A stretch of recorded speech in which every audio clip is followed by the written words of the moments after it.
Ladies and gentlemen of the Cover Killer Nation, it is time for us to travel back in time. Don't worry, we're speaking about a 2011 release, don't get me wrong, but just bear with me. We're going to go back to 2005.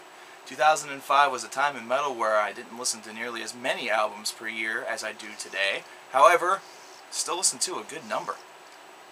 2005 was also the time in which my best friend Rob, who you've seen on the blog TV shows, and I discovered a band by the name of Communic, with their debut Conspiracy of Mind.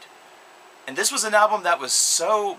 it came out of nowhere, it was so exhilarating, it was such a breath of fresh air, that it ended up topping both of our lists. The only time in which our lists have ever shared the same mutual opinion on one album.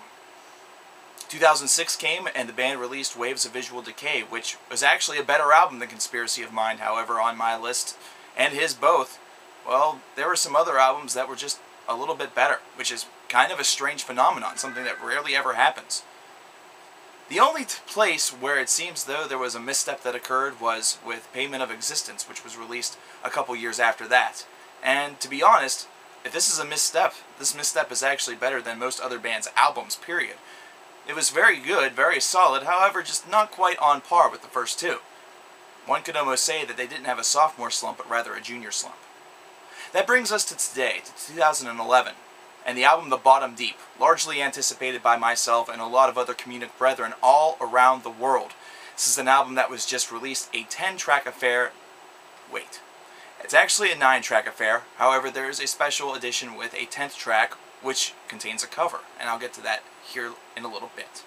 The 10-track affair clocks in at a little bit over exactly 1 hour in length, which is pretty par for a Communic album. Communic does write some very, very long songs, and in fact the 10 tracks is probably the most that they've ever included on one record.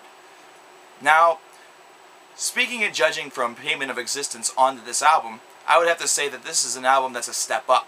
The Bottom Deep certainly continues the same structure and pattern that Communic has been able to use throughout the years, which if you need to use band terms in order to kind of describe this band, well, think of it as a combination of the length and some of the brutality of Opeth, along with their progressive and progression styles, mixed with Nevermore.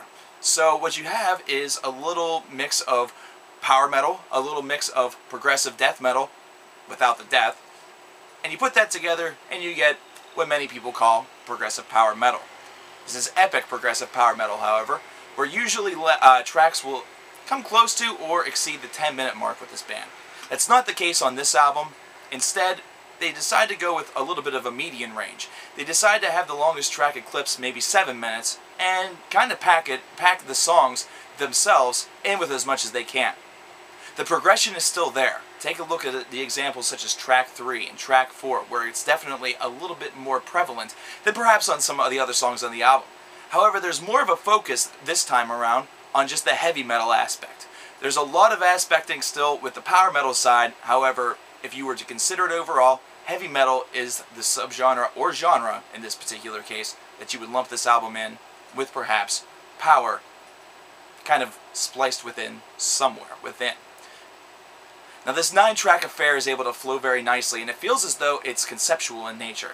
This feels, whenever I listen to it from front to back, as though it's dealing with insanity, which is something and a topic that Communic has not necessarily distanced themselves from. This is something they've spoken about before.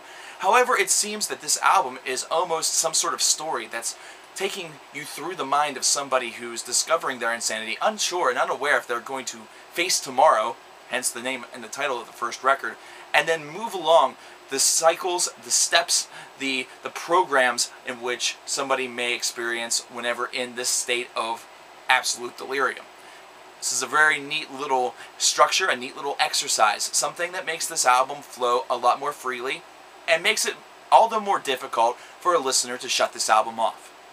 This is something where also the album continues to maintain its focus and maintain your attention. And that's two items that are very important whenever you want to craft a very good metal album. You don't want to have tracks that are going to necessarily divert from the pace. However, you still do have to do enough different things in order to make an album interesting.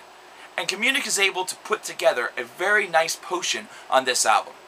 Now this is something that's actually thus far been kind of panned. In fact, if you take a look at the aggregate scores over at Metal Storm, this album is actually placed as at worse than Pavement of Existence. However, I have to disagree. I'd have to be somebody on there that would have to go against the grain. I think this album is pretty damn good and actually comes very close to a 9 out of 10. I would say probably 8.75 for conservation's sake and to not really show myself as too much of a fanboy because, well, I do love this band. However, I do have to be impartial. However, on to the cover. The cover is one thing that, if I was able to be completely partial, would immediately turn this album into a 10. The 10th track, coincidence or irony, I think not, is In Union We Stand, which is an Overkill cover, and probably one of my favorite Overkill songs of all time. And Communic does this song justice. Yeah, it's not exactly Bobby Blitz and the Boys, but they do a damn good job constructing this song around their style, and they also take some liberties and lengthen it a little bit. Yeah, they actually take some liberties with this song, and it fits. That's the key portion of the cover that I really enjoy. The fact that they were able to make a minor alteration to it, and still make it fit the song so perfectly, that maybe even Bobby and the Boys would take a look at this and listen to it and think, huh, that's something we could even try to do live just for the flaming fuck of it. Overall, The Bottom Deep by Communic is another example of these guys really showing that they have some muscles to flex in the metal market. And this is a name that a lot of people do know, but it never even seems like it's even close to enough. This is a band that you need to share with all of your friends, and one that I think that a lot of them are going to respect, especially if they like names such as Opeth and Nevermore. I really believe that these guys have a strong case for Album of the Year this year. They may fall short once again, as they did in 2006, but still, hey, how many other bands can I say have been on the Album of the Year list 3 out of 4 times out of their first 4 albums? There's not many. In fact, I can't think of any. So, hey, this is a band that you should definitely seek out, especially considering those statistics alone. Coverkillernation saying that sometimes it is my job to expose you to something that you may not know about. But for those of you who do, well, this is an album you definitely want to check out.